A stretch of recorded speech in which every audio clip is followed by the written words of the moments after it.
It's 20 years since the launch of the original Ford Focus, the replacement for the unloved Escort, and the model which raised the bar for how a family car should handle. They've shifted over 2 million of them in the UK alone over the past 2 decades. But the world has been catching up with the Ford Focus in recent years, not just on comfort, cabin space and refinement, but also, crucially, on driving dynamics. So the stakes are high for this new 4th generation of the car, and we've come to southern France to see if it delivers. The styling of the new Focus is very much an evolution from its predecessor, especially around the front end. But look along the side here and you can really see the biggest difference. The wheelbase, the gap between the front and the rear axle, has grown by more than 5 centimetres. That's because Ford is trying to correct one of the old car's biggest failings, namely a shortage of rear cabin space.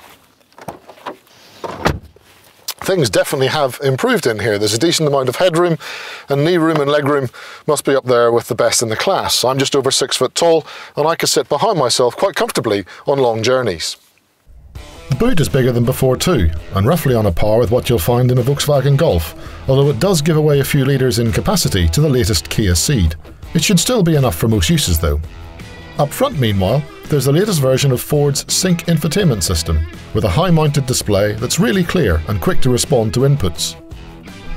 This car has the Focus's new 8-speed automatic gearbox, complete with a new rotary gear selector, which frees up a bit more space for front seat passengers.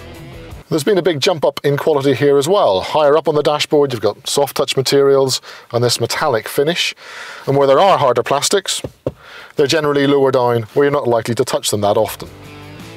The Focus made its reputation by being great to drive, and the good news is that the 4th generation is much closer to the old glories than the model it replaces. It's comfortable at low speeds and does a great job of smoothing out all but the sharpest jolts from the road below, even when you're travelling at speed on the motorway.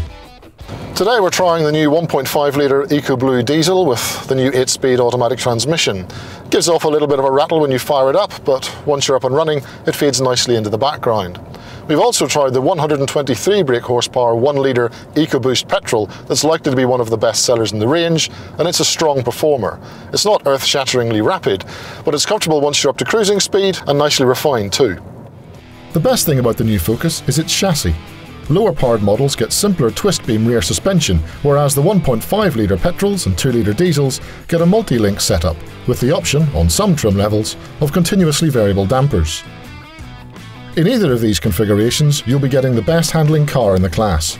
The steering is quick to respond, direct and nicely weighted, and the Focus has that great mix of a front end that's ready to go where you point it, and good enough body control to ensure that the rest of the car follows without complaint.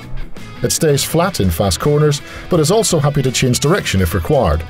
On the right road then, and even with the 1 litre engine, it's more fun than a family car has any right to be.